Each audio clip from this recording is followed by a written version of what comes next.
The lion and the man are facing each other. The man upstanding, hands clenched, his look defiant and terrible. The lion crouching. Who will win? The man, without doubt. He has what the beast lacks: willpower. I am about to reveal a profound secret about the will. The revelation will cause a good deal of shock and disappointment and a bedlam of protest. However, I derive courage to meet the protest because I have an imposing body of psychologic opinion behind me. I have behind me most of the reputable psychologic opinions since Herbert Spencer. And so, here it is. The will does not exist. I repeat it lest you fancy there has been a mistake. There is no such thing as the will, nor such a thing as willpower. These are merely convenient words. Now, when a man denies the existence of the will, he is on dangerous ground. It is as though he were to deny the existence of the tomato. Yet I do deny that the will exists in anything like the same sense that the tomato exists. The tomato is a definite entity. You can pick it up, handle it, feel it, or throw it at the person who denies its existence. And this evidence of reality may convince him.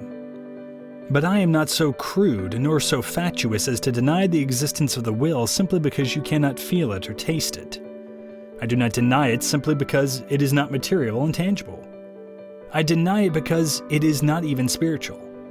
The plain man's conception of the will is utterly and grotesquely wrong, and he must be shaken from it violently.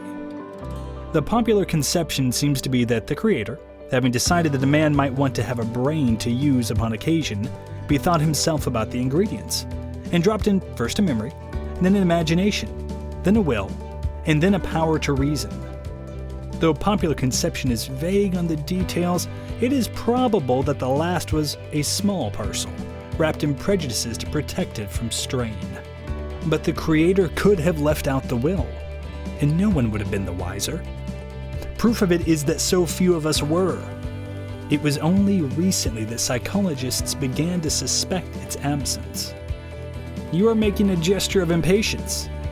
This is a little too stiff, you say. There is a limit to which you can impose on me. I know when a man shows a will and when he doesn't. I have met strong-willed men, and I have met weak-willed men, and I know the difference when I see it. For your remonstrance I have the greatest respect, and I will now proceed to give heed to it. The intellect as a valet.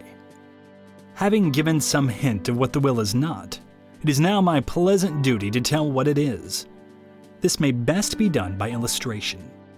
You resolve to abolish late nights. 2 nights out a week will be your limit. No night out later than midnight. It doesn't pay. A man loses sleep. He hurts his health. He isn't as fresh as he ought to be for work. He is just frittering his time away and getting nowhere and not improving himself evenings, and it's expensive and... So, you resolve to cut it out. With a free conscience, you make your 2 engagements for the coming week. About Monday noon, Jones drops around at the office. There is a little game of poker towards some night that week when they can get the crowd together. Now, poker is marvelously fascinating. You haven't seen the boys for a long time, and you hate to lie to Jones and tell him all your nights are occupied for such a little reason. And you are ashamed to tell him the truth. That you have resolved to go out only 2 nights a week, come what may, might strike Jones as deliciously funny. He might tell the boys, who also have a sense of humor. And there is the possibility that Jones might be offended. So you look straight before you, undecided for a minute or two, or you make feeble excuses, not your real ones, which are easily overridden by Jones, and you end up thinking to yourself that you will not count this week, or that you will make up for it the week after. And your dishonor is complete. Let us analyze this degrading incident. Man is a bundle of desires. He desires this and that and something else again. And the world is so constituted that, in nearly every instance, one desire cannot be attained save at the sacrifice of some other. This provoking state of affairs was long ago crystallized in the phrase that you cannot eat your cake and have it too. More broadly, it may be expressed in the phrase that everything we desire has its price. The price of a cake is $1. The price of keeping your dollar is the loss of a cake. This illuminating truth does not stop at the grossly material things, yet the things whose prices can be measured in money. It extends throughout the spiritual universe. The price of earning $2 extra a day may be working an extra hour a day, which may be conceived either as the pain of an extra hour's work or as the loss of an hour's leisure. Conversely, the price of an hour's extra leisure a day is $2 a day. We are now coming to grips with our actual case. The price of staying out late at night is sleep, health, efficiency of business, money, self-improvement. That is, these are the things that the man must pay, lose, sacrifice in order that he may stay out late at night. Conversely, the price of sleep, health, efficiency of business, money, self-improvement is the pleasure of staying out late at night that one gives up. We have taken a devious course to arrive at our conclusion, yet we must deviate a little further before we come back. We must consider the intellect. For centuries we have glorified the intellect. We have put wreaths upon its head and sung its praises, which was quite absurd. For a man's intellect is a helpless, powerless sort of thing, a mere instrument, a tool, a subordinate which the desires boss around. It does the bidding of the desire that shouts the loudest. You may call this a libel on the intellect. You perhaps maintain the traditional view that the intellect directs the desires. But reflect. You engage daily in more or less unpleasant tasks for 8 hours. You work. It is your desire for bread and soup and café parfait, for an overcoat, an apartment, in theaters and golf that drives you there. You may protest that you enjoy your work.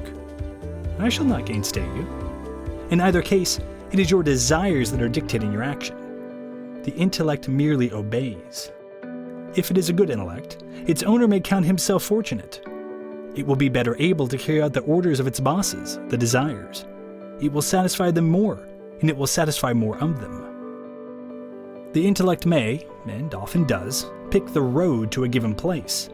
The desires always dictate the designation. To multiply figures, the intellect is the steering wheel. The desires are the engine. The intellect is the pilot. The desires are the breeze. We are now ready to return to our immediate subject. When a man is engaged in what we call making a decision, the intellect may be thought to occupy a place of greater dignity. It may be imagined as acting as a judge between conflicting desires. But the position of the intellect is in reality one of profound humiliation. In deciding between desires, it is actually trying to make up its mind which desire is the stronger. It feels their muscles, so to speak, and it obeys the desire with the hardest biceps. Now, every decision is not merely a selection from among desires. One desire may be so overpowering that all others cringe before it. They are merely brushed out of the way. The function of the intellect, then, in making a decision is to select from alternative courses the one which most promises to fulfill this supreme desire. I can fancy you rebelling at this point, if in fact you have not done so long ago. What you say may be very true about some people, I can hear you saying. But suppose I refuse to allow my intellect to be bullied around in this shameless manner. Suppose I choose to have my intellect snap its fingers at all my desires and say, hereafter, I will be master. What becomes of all your fine analysis then? This question, my dear sir, is not so formidable as it looks.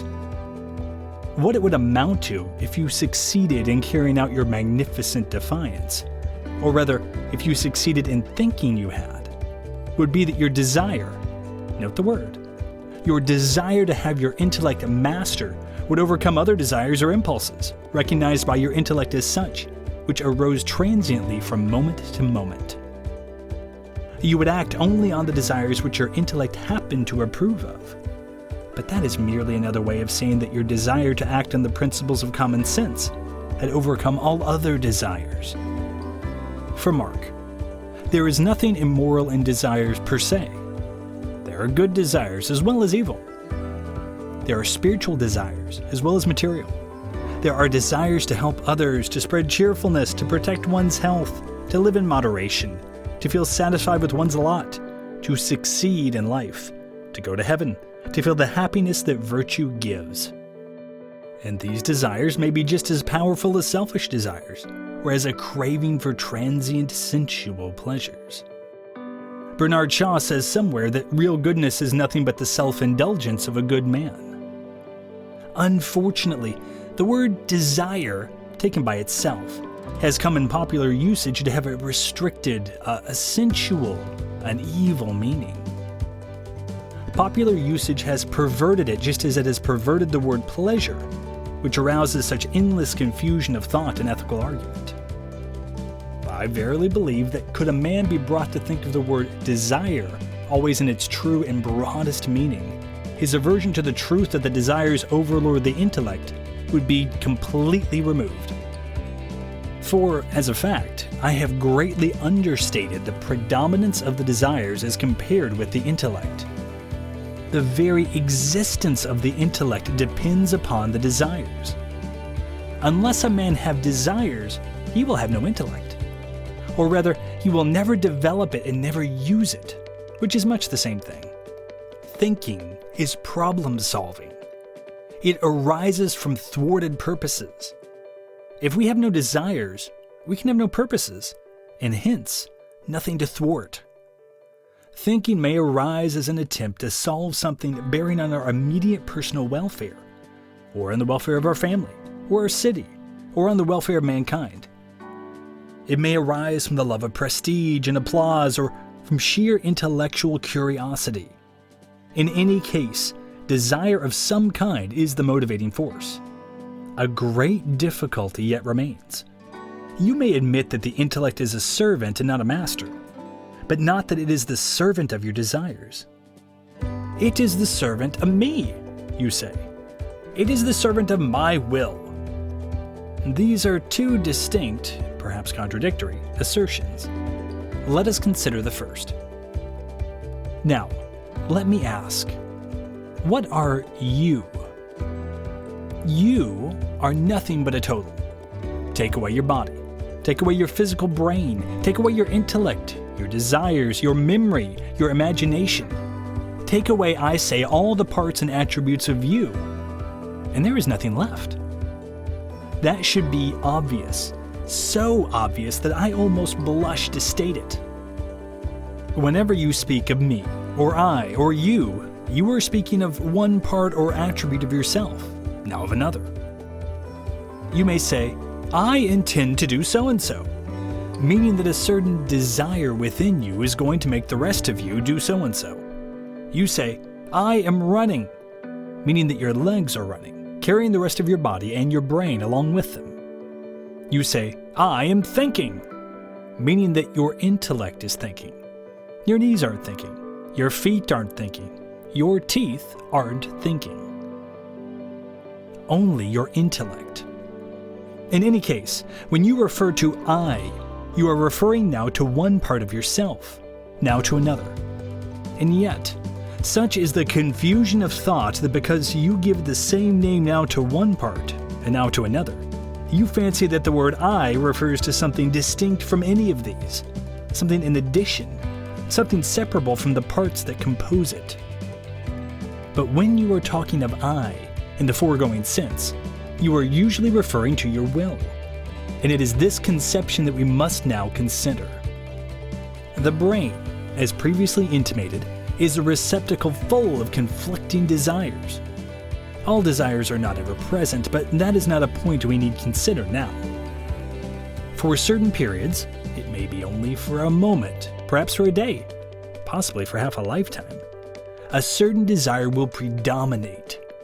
That desire, for just as long as it predominates, will determine action.